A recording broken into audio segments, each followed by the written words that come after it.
go to the lane of town. Ya. Tadi sebenarnya untuk fase ban yang kedua gue sangat memikirkan kenapa nggak ban Gatot Kaca. Tapi reason yang cukup bagus ketika dilihat dia ban chip.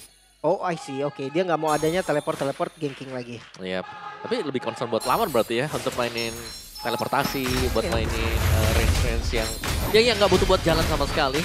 Dan ya berbicara soal Badang berhadapan dengan Hilda untuk di early game ini jelasnya masih dipegang dengan Hilda.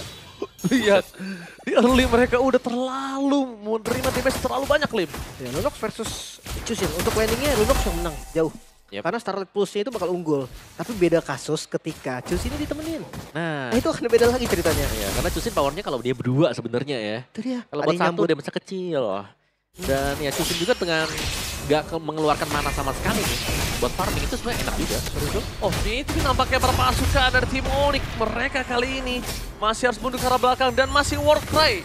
Ini menjadi pilihan utama dari Ling, dari seorang Kairi, Lim. Ya Assassin rata-rata kalau mau cari damage pasti ke Warcry. Tapi yang menarik, Sans dengan focusing mark kali ini beda efeknya kawan-kawan ya. Yep. Udah ada update juga.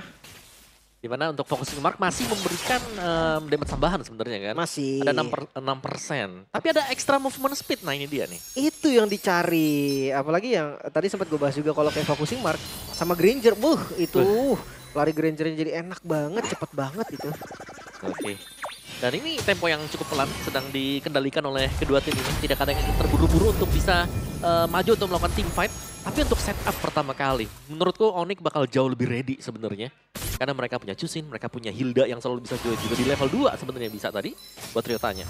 Jujur ya, kalau sama-sama Assassin kayak gini, yang setup duluan tuh biasanya yang bonyok. Jadi mereka harus concern banget siapa yang pegang turtle-nya. Siapapun lah Assassinnya, level 4 pukul-pukulan sama turtle pasti setengah. Oh setengah iya, lebih. itu Kalau Assassin biasanya mau nggak mau nih ya, EXP yang pegang. Iya. Oke, tapi lihat di depan sana Keyboy masuk terlalu dalam memberikan sedikit informasi. Tapi dengan adanya sosok Hayabusa sebagai head-to-head dari seorang Kairi, dia nggak terlalu worry untuk melepas ke arah turtle ya. Kenapa? Dia bisa jump in ke sana dengan cepat. Dia punya pinch voice, jadi dia nggak harus terlambat sedikit nggak masalah. Tapi para pasukan dari tim Onyx mereka mencoba melakukan zoning, fokus ke depan dengan order brilliant sudah keluar. Tidak ada pertahanan lagi bagi sosok seorang Okta. Dan turtle pertama di tangan dari para pasukan Onyx tanpa retribution. Wah ini memang mempentingkan untuk patternnya tapi di bagian top lane. Oke, the way of strength menjadi seorang Kairi. Dengan berhasil melakukan satu point kill dan double kill bahkan di tangan dari Okta.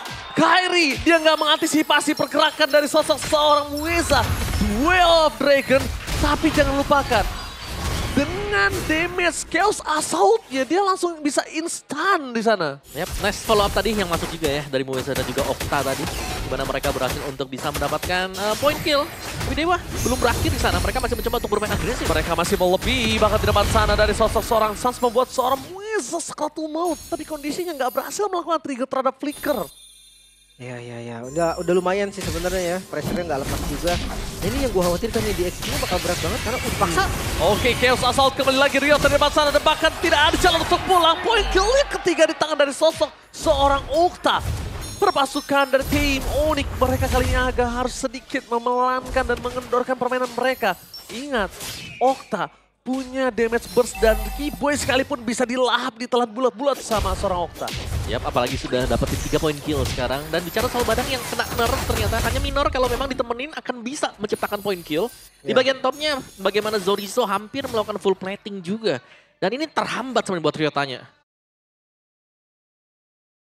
Ya. Mungkin kalau ngomongin nerfnya itu lebih ke jarak aja sih. Setup ya. Jadi harus lebih deket. Harus lebih kelihatan ketika dia mau melakukan apapun. Karena ya kalau dilihat dari damage-nya tetap sama. Efek yang paling menyebalkan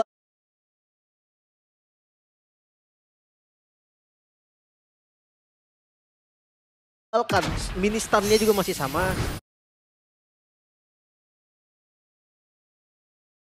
Oke, tapi Sans di sana bakal coba ditendang, tapi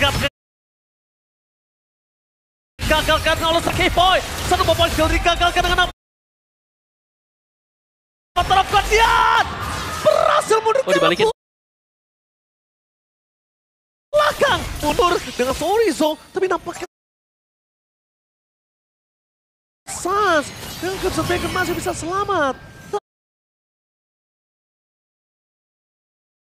Pada Purify yang tertrigger, hanya Keyboy Avatar plus 1000 life. One by one situation in the bottom lane. Calvin with the first baby. Almost tertinggal. Tapi kondisi yang dimiliki dari para pasukan dari tim Onyx, mereka tidak punya Avatar of Guardian. Yang menandakan Ray punya chance memberikan Way of Dragon Cut, tapi nampaknya juga sosok Gatot Kaca. Olin muncul ke arah sana, tapi Kairi! Oh! The retribution from Kairi! What a still turtle! The Kairi is back! Kali ini muncul dengan ada retribution, episode bleed. Membuat ketenangan di dalam Kairi. Benar-benar berhasil melakukan steal terhadap turtle kedua. Ya, terlihat under pressure juga dari Ray tadi ya. Ada zoning yang coba untuk dilakukan. Dan Kairi dengan dapatnya turtle sekarang mempersempit lagi gold keuntungan dari Dewa. Yap, tapi meskipun Kairi berhasil mungkin untuk mendapatkan turtle-nya, tapi di buff-nya ini lagi ditunggu juga dari Dewa. Mereka ingin untuk menghambat agar Kairi-nya ya tidak terlepas atau mungkin tidak akan ada kejadian seperti tadi lagi. Oke. Ngeliat dari Badang yang udah mulai punya item juga ini lumayan bahaya. Dia takut bang loh. Iya, dia takut juga tadi langsung. Dilepasin tuh Lim satu gerobak. Mau nggak mau. Ngeliat dari Badang ya memang damage-nya mungkin nggak ada Ji. Tapi tiba-tiba ada satu follow up aja. Itu kayak fix banget tumbang. Ya, ini tinggal nunggu buat Okta sih. Menurutku setiap kali ada Okta ya yang join team fight, ini Dewa bisa agak sedikit unggul. Terutama waktu mereka bisa kombinasikan antara Badang atau stunner apapun juga dengan Cast Assault punyanya Lunox. Oke. Kelihatan 4 member.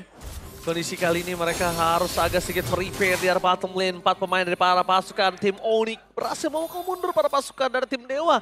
Walaupun keuntungan masih di tangan dari tim Dewa, tapi dengan adanya Okta di depan sana, standby di Order Brilliance, Onyx jadi akan mengendorkan dan memikir 2 kali untuk melakukan komit terhadap seorang Okta.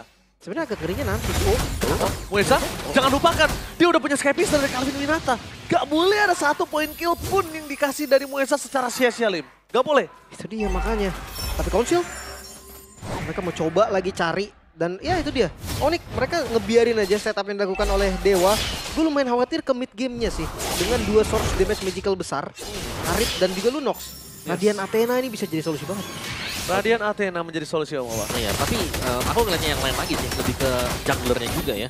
Karena Kairi dari tadi meskipun dia under pressure, terus juga dia belum dapetin point kill, tapi secara dia masih cukup bebas untuk bisa tetap farming di jungle-nya dia atau bahkan masuk ke dalam jungle-nya lawan. Ya. Ini yang jadi masalah nanti buat Dewa. Siapa yang menangkap Kairi? Tapi kalau ngomongin karena nangkap Kairi kali ini, mereka harus berpikir kalau misalnya Ray juga dalam kondisi yang tidak terlalu jauh banget dari segi goldnya, tapi lihat di belakang satu West yang memberikan seorang Gatot Kaca dan seorang Keyboy. Di following up dan nampaknya berpasukan dari tim Onyx masih mendapatkan Muesa. Shadow Kill terbagi menjadi 4, tidak terlalu sakit. Kehilangan Keyboy, pertukaran dengan Muesa masih sama-sama adil. Tapi satu hal yang harus kita tekankan di sini, Sky Piercer-nya sudah mendapatkan poin pertamanya. Langsung dipasang menjadi seorang Ryota, musuh ke belakang, terlalu sakit dari seorang Okta. Masih bisa selamatkan Kairi. Kali ini gagal mendapatkan apapun, the tap complete. 1 poin kill dan shutdown yang sangat mahal. Meanwhile Baby berhasil memukul mundur karena seorang Calvin Winata. Pergerakan dari Baby membuat para pasukan dari tim Onyx kali ini gagal untuk mendapatkan keuntungan yang maksimal. Meskipun shutdown-nya dipegang oleh Kairi. Kairi gagal! Recall! Dan mereka harus melepaskan 1 Lord di tangan dari seorang Ray. Mereka nggak akan ada mampu untuk bisa melakukan take over. Nggak ada Kairi. Nggak ada magical damage, nggak ada mid lane. Dan Lord dilepaskan oleh tim Dewa dengan keuntungan 2000 gold difference. Wow, karena ada yang tertinggal tadi, ada celah yang bisa dimanfaatkan oleh Dewa United. Sekarang Lord ada di tangan mereka. Yap, nice delaying juga tadi dari Zorizo jelasnya ya. Sehingga tidak ada power retribution yang bisa dimainkan oleh Onyx. Dan ingat teman-teman semuanya, Lord yang pertama, kalau memang bisa di slow push akan sangat bagus. Karena slow pushnya juga akan memberikan efek dari charge-nya itu. Meskipun tidak terlalu besar memang, saya udah bilang. Tapi inner atau turret jelas akan terancam banget untuk di patch yang sekarang. Minion juga yang akan muncul di segala arah ini, pressure dari landing jauhnya terasa. Tapi tetap mid sih, ini yang harus dibongkar oleh mereka. Mereka wajib banget bongkar mid supaya Kairi-nya akan tertekan nantinya. Mereka harus gimana caranya, purple buff-nya Kairi ini ditekan abis-abisan dan Kairi nggak punya power untuk hal tersebut. Tapi lihat Mueza di depan sana nampaknya juga agak sedikit kebingungan untuk masuk lebih dalam lagi. Karena ngomongin karena Calvin Winata, walaupun nggak terlalu maksimal dari segi Sky Piercer threshold-nya, tapi lihat dia masih bisa memberikan damage. Dan concern gue ketika menuju ke arah top lane dilepaskan terlalu jauh. Concern terhadap Lord-nya ini membuat tengah atau mid lane mereka harus dibongkar. Dan topnya masih jalan pelan juga buat Lordnya ya. Memang punya efek charge, tapi Tangkap. Oke, ditangkap. Keyboy masih bisa mundur ke arah belakang. Dengan ada tembok dari seorang Sorizo membuat Lord ini akan loncat begitu saja. Selesai dengan sangat cepat. Itu gue bilang. Pasifnya kali ini sudah tidak ada untuk di arah top lane saja, Liv. Itu gue bilang tadi, pasif dari Best Turret untuk Lord yang pertama itu sangat-sangat kayak instant kill juga sebenarnya. Dari Lordnya kan, lumayan banget untuk nge-defense, jadi masih aman. Dan untuk game fact, by GoPay, Hilda menjadi hero ke-33 dalam Hero Pool Ryoto sejak debut di MPLPX Season 7 bersama Playbook Esports. wow. Baru berarti ini ya buat Hildanya dia. Iya, tapi lama juga ya, Season 7 berarti debutnya dia. Dengan Sudah Hilda. Oke, item buat Hayabusa tadi Melvin Roar baru selesai. Dan untuk Shadow Kill dari Hayabusa sendiri sudah ada nerf ya di sana. Jadi mungkin untuk semua hero-hero mates misalnya buat marksman juga ada kesempatan lah untuk bisa bertahan hidup saat Moisa? terkena. Oke, tapi nampaknya duel Dragon-nya gagal. Saat sekali ditonton di belakang ada pasukan dari tim Dewa. Mereka kehilangan momentum. Kah kalau mereka tidak menyelesaikan game ini? Tapi nampaknya mereka tidak mau kehilangan momentum karena tim Onyx tersisa 3 pemain saja. Defensif menuju ke top lane nampaknya tidak bisa mereka lakukan. Clear minion dan terlalu jauh dari seorang Kairi. Dan ingat, mereka nggak boleh ngelepasin momentum tersebut. Iya. Kalau satu momentum mereka lepaskan, ini bisa berbalik. Seenggaknya mereka masih tetap bisa pegang temponya, Ji. Mungkin kalau tadi dipaksa endgame pun menurutku bukan jadi hal yang positif. Tapi retribution, wow. Kairi. Kairi! Oke, Oke. Dia kena vision harusnya. Kairi kali ini udah mulai balik ke setelan yang lama. yep. Itu dia Kraken gak dapet vision harusnya. Tapi masih Itu bisa fans game aja sih, dia kayak ngitung aja lah buffnya. Yep. Dan ya reset memang, tapi sama-sama dengan Retribution yang belum dipakai oleh Ring ya. Dan Lordnya sudah mulai spawn. Pastinya ini bisa dikontes oleh Onyx kalau mereka mau juga. Agak sedikit berisiko karena mereka bisa mainin linknya untuk mempush di bagian top yang dimana top turret ini belum pecah sama sekali juga nih. Oke, Mueza menunjukkan batang hidungnya. Flicker juga available di tangan dari seorang Mueza. Setup yang dilakukan oleh para pasukan dari tim Onyx masih belum bisa ditemukan oleh para pasukan dari tim Onyx untuk menuju ke arah Dewa. Sedangkan berbalik Dewa tinggal menunggu satu batang hidung siapa menjadi target utama. Itu akan menjadi momentum maksimal untuk tim Dewa. Dan jangan lupa ketika Dewa melakukan initiate itu harus langsung dikomit. Karena mereka menggunakan ultimate yang mahal. Iya, ultimate. Satu kali momentum aja. Balik lagi momentum udah dipegang oleh Dewa. Mereka nggak boleh melepaskannya begitu saja. Dewa berpasukan dari tim Onyx. Mereka akan coba memukul seorang Mueza mundur ke arah belakang. Untuk bisa meredakan the power of dari flickernya. Oh, mulai? Tapi lihat mereka udah mulai teracak-acak. Udah hilang fokus Dewa. Reset. Kali ini terreset. Mereka melepaskan Lordnya. Tidak mau terlalu terburu-buru karena mereka kehilangan Top lane. sebuah Top lane. push yang sangat mahal di sana. Top lane-nya masuk. Oh no, bakal dipaksa. Dan satu Lord didapatkan oleh sosok Ray. Dengan adanya bantuan distraction dari top lane minion. Wow, itu lumayan loh. Lihat wave minion yang hampir saja. Itu jujur kalau mungkin Dewa maju tadi, mungkin bisa jadi ada cerita yang berbeda. Tapi sekarang Endgame. Lord ada untuk Dewa. Sementara untuk high ground defense, untuk Onyx sendiri menurut gua nggak terlalu baik. Ya dari Onyx ini tadi mereka agak ke distraksi ya. Mereka ada yang mau mundur, ada yang mau maju. Dan akhirnya ya Lordnya bisa diambil dengan Dewa dengan cukup mudah juga. Dan bahkan lihat dengan satu buah atau bahkan 2 wave minion yang jalan dari top. Oke. Bestial separuh HP. Itu dia. Tapi no order brilliance ya. Harusnya Untuk nggak terlalu lama sih. Iya, untuk beberapa detik ke depan saja. Karena Tinggal Octobell pilih. sekarang masuk kan. Tinggal pilih kalau mereka salah membuat make a move. Karena Mueza masih available dengan flickernya. Siapapun bisa ditendang. Semua mata ada di Mueza. Di mana Mueza berada menuju ke arah target belakang. Cewek. Tapi binatang! Flicker for defense tapi endgame menuju target utama perpasukan dari tim Dewa. Fokus ke arah PSK apapun terjadi digagalkan oleh perpasukan dari tim Onyx. Mereka kehilangan Keyboy. Tapi nampaknya mereka masih bisa melakukan defense. Fokus ke arah belakang. Dan game ketiga.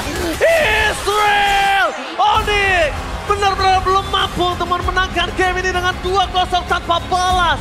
Struggle di kubu dari Onyx.